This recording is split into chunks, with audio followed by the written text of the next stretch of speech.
Hello દોસ્તો, સ્વાગત છે ફરી એકવાર તમારું મેખિલ્સ કિચનમાં।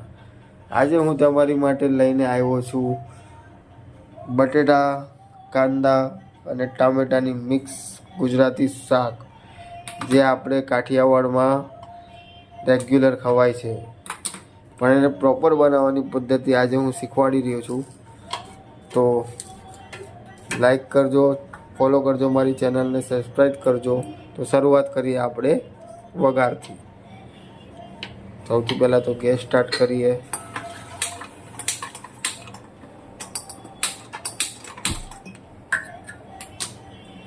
લોહી થોડું ગરમ થવા દઈએ। મેં એની માટે લઈને રાખ્યું છે ચોખ્ખું સિંગનું તેલ।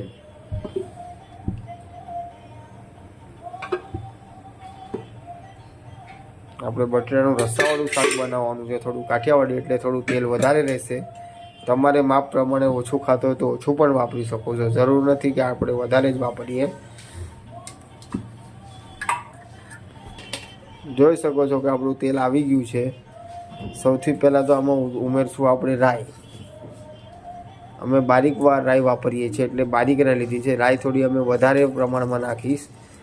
કાંદા બટેટાના શાકમાં તમે રાઈ વધારે ખાશો ને તો તમને પ્રોપર ટેસ્ટ આવશે। રાઈ વઘારમાં રાઈ આવી જાય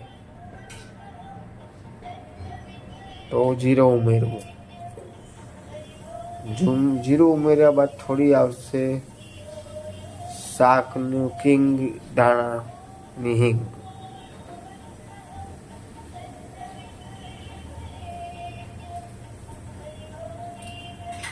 પછી થોડો કડી પત્તો નાખી દઈશું,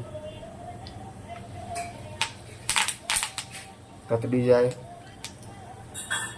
પછી નાખશું કાંદા। કાંદા થોડા પીળા પડી જાય ને, ગોલ્ડન બ્રાઉન જેવા સંતરાઈ જાય ને ત્યાં સુધી સાંતળો।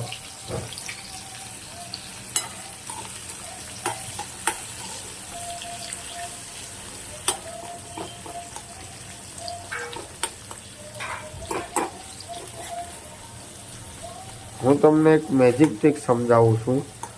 આમ નોર્મલ આપણે ગુજરાતીઓમાં શાક ચડ્યા પછી મસાલો નાખતા હોય છે, પણ હું તમને આજે પ્રોપર રેસીપી સમજાવું કે પ્રોપર શાકમાં મસાલાનો પ્રોપર સ્વાદ લાવવો હોય તો શું કરવું અને કેવી રીતના બનાવવું।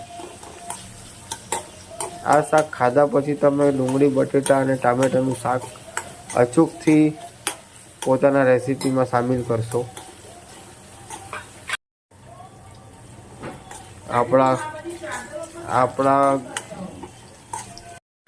આપણા કાંદા સરસ રીતે ગોલ્ડન બ્રાઉન સંતળાઈ ગયા છે।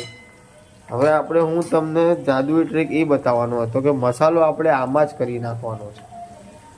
આ હું થોડી હળદર નાખું છું। આ આવશે આપણું લાલ મરચું,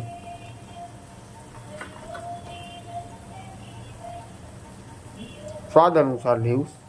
અમે થોડું તીખું ખાઈએ છીએ એટલે મેં તીખું લીધું છે।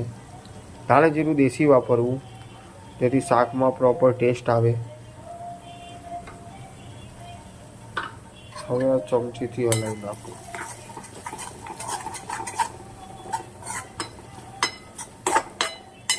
હવે આ શાકની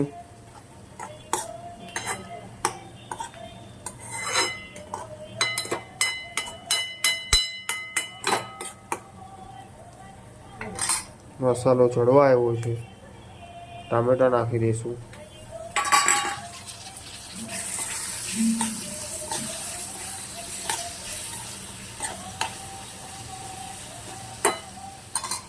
બટેટા ઉમેરી દઈશું।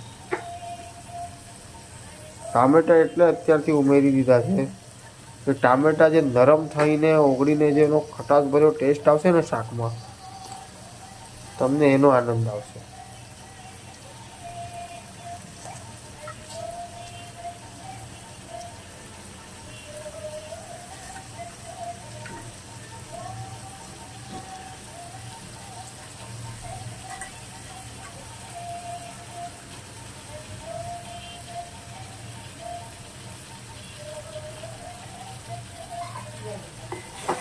પ્રોપર રીતે હલાવી લઈશું।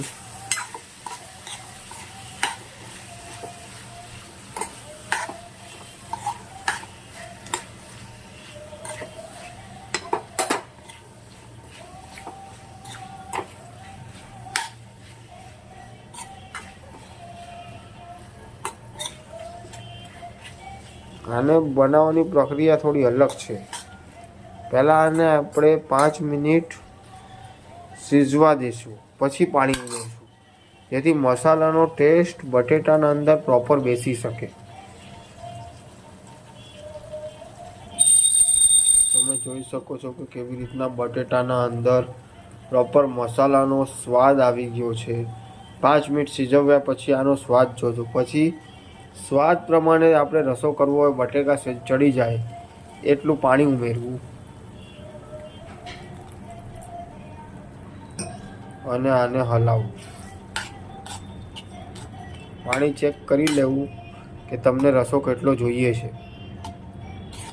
આજે જે તમને શાક ખવડાવીશ એ શાકમાં આંગળા ચાટતા રહી જશો એની સ્વાદની ગેરંટી આપું છું. કારણ કે આવી રીતનું શાક કોઈએ આજ સુધી બનાવ્યું નહીં હોય.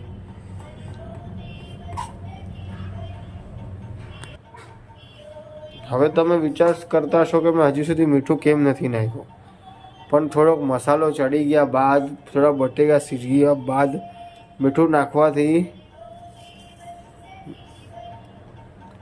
શાકનો સ્વાદ વધી જાય છે. હું મીઠું મારા રીતે નાખી રહ્યો છું. ઓછું લીધું તો હાથમાં તમને લાગશે બહુ મીઠું ખાય છે ભાઈ, પણ મેં ઓછું મીઠું લઈને માપ પ્રમાણે બનાવ્યું હતું કે 4 જણ ખાશે તો 4 જણનું કેટલું મીઠું.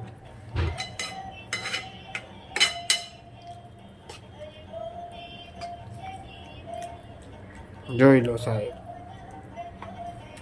જે લોકો મારી ચેનલને જોઈ રહ્યા છે અત્યારે, તે લોકો જરૂરથી એકવાર આ શાક બનાવવાનો પ્રયત્ન કરજો. અગર ઢાબા સ્ટાઇલ અથવા પ્રોપર કાઠિયાવાડી તીખું બટાકા, કાંદા અને ટામેટાનું રસાવાળું શાક ખાવાનું મન થાય તો એકવાર જરૂરથી આ રેસીપી ટ્રાય કરજો. અને પછી મારા ચેનલને લાઈક સબસ્ક્રાઈબ કરશો તો પણ ચાલશે, પણ એકવાર બનાવજો જરૂર.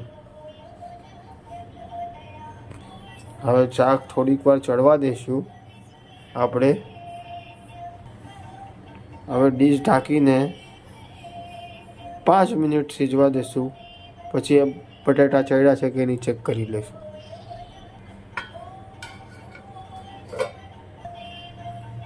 ગેસની ફ્લેમ મીડિયમ ધીમી છે અમારી, એ હિસાબે ગેસ રાખવો, નહીં તો શાક બળવાની પણ શક્યતા છે.